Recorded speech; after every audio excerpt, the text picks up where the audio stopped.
आलोक जी, अगर चुनाव आयोग कोई कोशिश कर रहा है तो बजाय इसके कि हम आम पब्लिक में, मतदाताओं में जागरूकता फैलाने की कोशिश करें, लेकिन यहाँ पर तो सियासत ज्यादा दिखाई दे रही है। अच्छा, को ऐसा क्यों लगता है कि ये जो प्रक्रिया चल रही है उससे बीजेपी को पूरा फायदा हो जाएगा? हो सकता है बीजेपी को भी नुकसान हो, जैसे कि अभी से तय हो गया कि क्या रिजल्ट आना है। ठीक है, अभी बता दे। नहीं, ये सवाल बीजेपी का है या आपका है?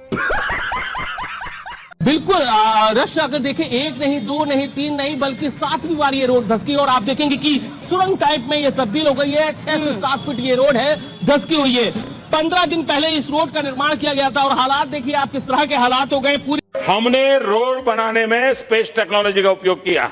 अब मैं गड्ढे से बाहर निकलता हूँ और लोगों से पूछता हूँ कि ये देखिए, सबसे पहले तो स्थानीय फोटोग्राफर है, आप बताइए ना। एक्चुअली इसमें बीजेपी की सरकार की कोई गलती नहीं है। अब गलती यह है कि इतनी दूर सैटेलाइट है, रोड जमीन पर बन रही है, तो इतनी दूरी से क्लियर नहीं दिखेगा, इसीलिए छोटी मोटी गलतियां होती रहती हैं। स्पेस टेक्नोलॉजी से फोटोग्राफी होती है, मॉनिटरिंग होता है। Tecnologia.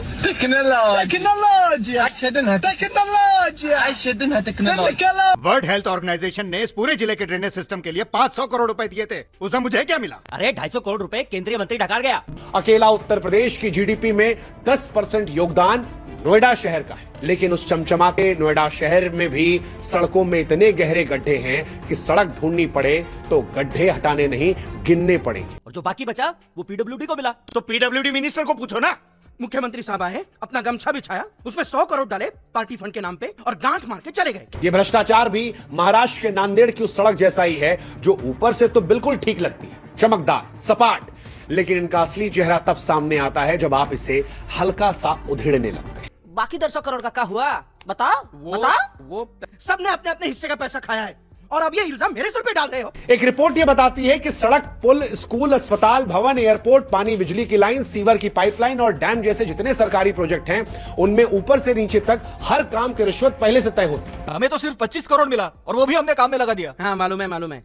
काम क्या है 6 रुपए का और बिल लगाया 26 करोड़ का। सबसे पहले ये बिल देखिए। जूम करो। दोनों ही बिल मध्य प्रदेश के शहडोल जिले के। ठीक है। पहला बिल कहता है कि एक स्कूल में 4 लीटर पेंट पोतने के लिए 168 मजदूर और 65 मिस्त्री लगा दिया। 4 लीटर पेंट पोतने में 233 आदमी। दूसरा वाला तो और कमाल का है, इसमें 20 लीटर पेंट पोतने में 275 लेबर और 150 मिस्त्री लगा दिए, मतलब कुल 425 लोग। अरे देवा! 4 लीटर पेंट को पोतने के लिए मिस्त्री लगाए गए 65। जी हाँ, 65। 600 रुपए एक दिन की मजदूरी के हिसाब से, कुल भुगतान 39,000 रुपए। तो लेबर कितने लगाए? 168।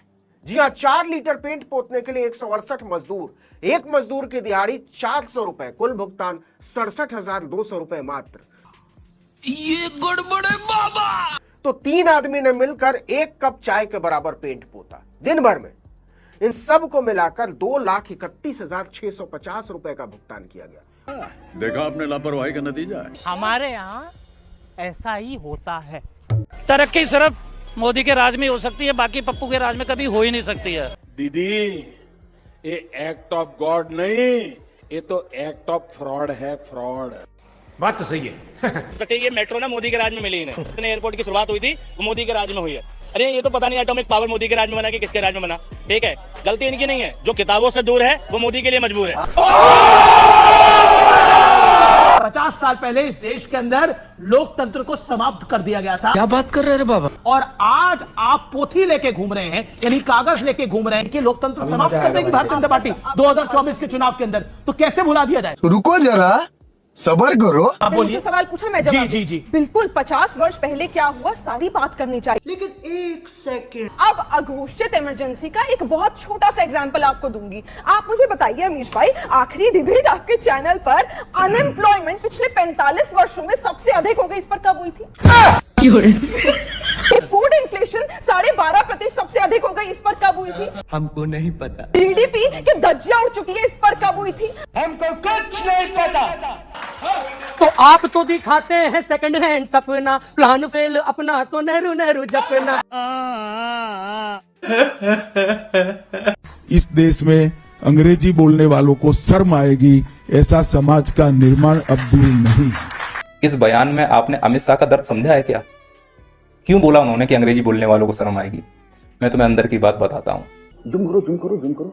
सबको मालूम है अमित शाह जी का एक लड़का है और उस लड़के की अंग्रेजी बहुत कमजोर है। अमित शाह जी ने उस लड़के को 30 दिन में इंग्लिश सीखो वाला कोर्स कराया। तो जब वो 30 दिन के बाद लौट के आया ना, तो देखो कितनी घटिया इंग्लिश बोल रहा है। आप खुद सुनो। I would like to congratulate you. अब बताओ, पैसा बर्बाद हुआ है, किसी भी बाप को बुरा लगेगा ना। वो हमें सिखा रहे हैं कि अंग्रेजी बोलने वालों को शर्म आएगी, मतलब जो काम नहीं कर पाओ उसमें शर्म आएगी। इस हिसाब से जिनकी सरकारी नौकरियां नहीं लगी हैं, अब वो ये कहना शुरू कर देंगे कि सरकारी नौकरी करने वालों को शर्म आएगी। बेरोजगारी की वजह से जिनकी शादियां नहीं हुई हैं, अब वो ये कहना शुरू कर देंगे कि शादी करने वालों को शर्म आएगी। और दोहरा चरित्र ये देखिए, 11 साल से बीजेपी के वित्त मंत्री, चाहे निर्मला सीतारमण हो या जो भी रहा हो, संसद में जब भी बजट पेश किया है, सभी बजट इंग्लिश में ही पेश किए हैं, कोई भी हिंदी में नहीं। तब उन्हें शर्म नहीं आई।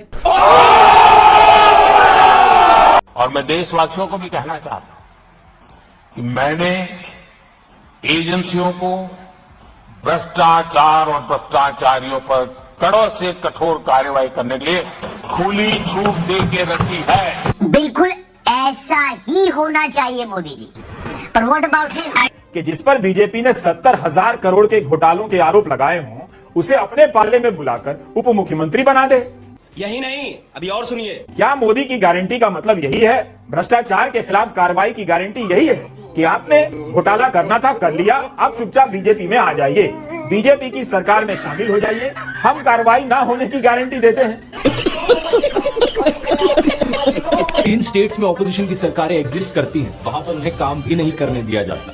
ये क्या बात करता है यार? बहुत सारी अलग अलग स्टेट्स ने बार बार ये आरोप लगाया है मोदी सरकार के ऊपर कि गवर्नर्स का इस्तेमाल करके हमारे डे टू डे अफेयर्स में इंटरफेरेंस करी जा रही है, हमारे कामों पर रोक लगाई जा रही है। अरे मैं कतई नहीं मानूंगा कि मोदी जी हस्तक्षेप करते हैं कार्यों में, कि इस राज्य को कार्य नहीं करने देते, उस राज्य को कार्य नहीं करने देते। मोदी जी ने आज तक किसी कार्य में हस्तक्षेप नहीं किया।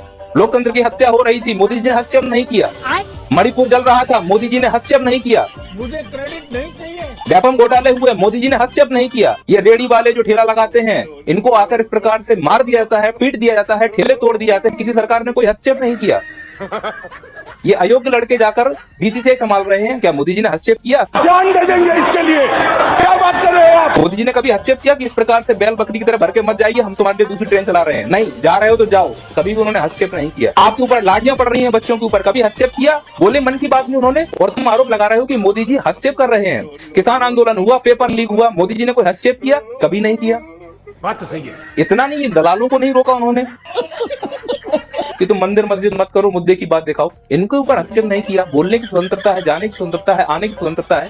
मैं कैसे मान लूं मोदी जी हस्तक्षेप करते हैं?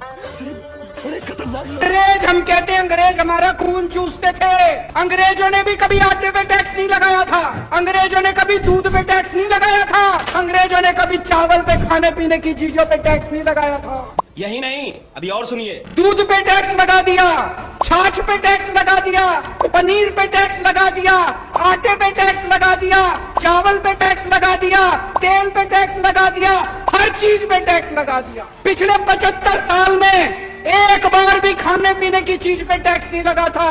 देश में पहली बार मोदी ने टैक्स लगाया खाने पीने। 108 रुपए पेट्रोल है आपके यहाँ, उसमें 57 रुपए पेट्रोल और बाकी सारा टैक्स। पूरे देश से टैक्स का पैसा लूट के 20,000 करोड़ इसको दे दिए, 30,000 करोड़ इसको दे दिए, 40,000 करोड़। क्या बात है सर, क्या बात है सर। सेकुलर देश में जहाँ जहाँ हम अल्पसंख्यक हुए वहाँ हम सुरक्षित नहीं है। अच्छा, दूसरी बात, जहाँ जहाँ संख्या बल इनका कम है वहाँ ये सुरक्षित है। ये बात सच है कि नहीं? अभी बताता है भाई, अभी बताता है। आज जब हमने आंकड़ों की मदद से इस सवाल का जवाब निकालने की तो पता चला कि असल में सांप्रदायिक दंगे देश के उन जिलों में ज्यादा होते हैं जहां मुसलमानों की आबादी 20% या उससे भी कम है। यानी जहां पर मुस्लिम आबादी अल्पसंख्यक है, माइनॉरिटी में है, वहां ज्यादा दंगे होते हैं। लेकिन जहां मुसलमानों की आबादी 50% से ज्यादा है, वहां सांप्रदायिक दंगे ना के बराबर। कैसी लगी?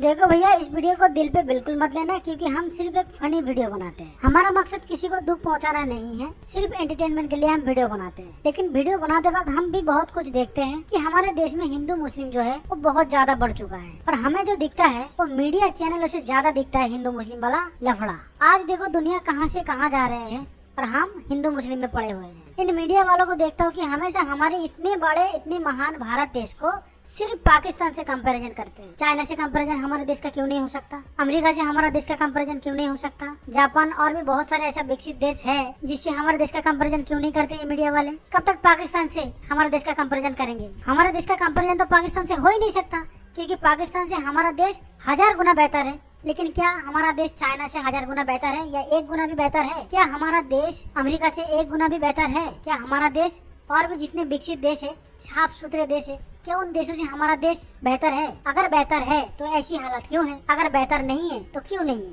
ये मीडिया वाले बात क्यों नहीं करते? 24 घंटा जब भी आप न्यूज खोलोगे सिर्फ आपको यही सब देखने को मिलेगा, कहाँ हिंदू मुस्लिम हो रहा है, कहाँ ये दंगे फसाद है। ऐसा क्यों हो रहा है? क्या देश की मंत्री, क्या देश की नेता इन चीजों को रोक नहीं सकता? अगर नेता मंत्री चाहे तो आराम से इस देश की किसी भी लफड़े को 2 मिनट में खत्म कर सकता है, लेकिन वो करेगा नहीं, क्योंकि इलेक्शन भी करवाना होता है, वोट भी लेना होता है ना। तो फिर भी मैं आपको बता देना चाहता हूँ कि हमारा ये वीडियो भरोसा करने के लायक नहीं है। हम इधर उधर से वीडियो काट कर एक फनी वीडियो बनाते हैं, सिर्फ एंटरटेनमेंट के लिए है ये वीडियो। इस वीडियो को दिल पे बिल्कुल मत लेना, मजाक के तौर पर ही सही, लेकिन वीडियो में कुछ तो सच्चाई दिखता है भाई। और हमारे देश को दुनिया का नंबर 1 देश बनाने के लिए सबसे पहले ये जातिवाद, ये हिंदू मुस्लिम, इस चीज को खत्म करना होगा। बिना इस चीज को खत्म करे देश कभी आगे बढ़ ही नहीं सकता। नेता मंत्री हमें लड़ाते रहेंगे, हमें नहीं लड़ना है।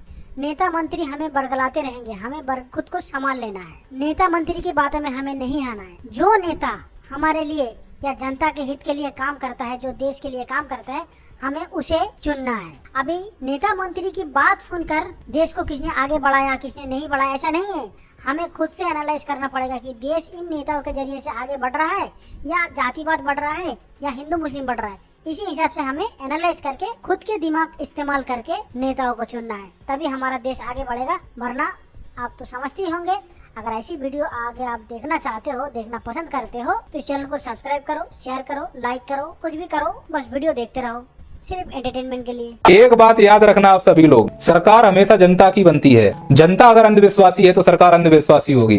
जनता अगर बेवड़ी है तो सरकार बेवड़ी होगी। जनता अगर चोर है तो सरकार चोर होगी। जनता अगर भ्रष्ट है तो सरकार भ्रष्ट होगी। जनता अगर तार्किक और शिक्षित है तो सरकार भी तार्किक और शिक्षित होगी। जनता अगर जन कल्याण करती है, एक दूसरे का सहयोग करेगी, तो सरकारें भी एक दूसरे का सहयोग करेंगी। इसीलिए ऐसी सरकार चुनो जो तुम्हारा कल्याण करे। तो उसके लिए हमें आपस में तालमेल बिठाकर रखना पड़ेगा, लड़ाई बंद करनी पड़ेगी, जात पात से ऊपर उठना पड़ेगा, हिंदू मुस्लिम से ऊपर उठना पड़ेगा, बच्चों को शिक्षा देनी पड़ेगी, जो हमारे युवा हैं उनको तार्किक बनाना पड़ेगा, तब हमारे बच्चों की बुद्धि जगेगी। भारत में लोग राजनीति कर रहे थे, हमारी सरकार, कांग्रेस की सरकार, बीजेपी की सरकार। दुबई का राजा जो था, ये फ्लाइट पकड़ हांगकांग, कहा कि जितनी फैक्ट्री जानी है, जितना ऑफिस चाहिए, हम सेम बिल्डिंग बना के आपको देंगे दुबई में। इतना डेवलप किया दुबई ने, यहाँ की सारी कंपनियां सारी की सारी कहां शिफ्ट हो गई सर? दुबई से। जहाँ केवल रेगिस्तान होता था, देखते देखते पूरी दुनिया में आगे कौन निकल गया? दुबई। बड़े बड़े कंपनियों की मीटिंग ऑफिस दुबई, कोई भी बड़े बिजनेस डील होगा दुबई। इवन भारत में कोई अमेरिका से कोई भी सामान लिया, दुबई एयरपोर्ट पर पहले जहाज उसको क्या करेगा? उतारेगा, उसके बाद दूसरे जहाज से यहाँ लाए। आप बताइए, हम लोग इन्हें अंडमान निकोबार में नहीं बुला सकते थे? दुबई में भी समुद्र का बीच है, किनारा है, यहाँ भी समुद्र है, लेकिन ना, हम लोग क्या करेंगे? कांग्रेस बीजेपी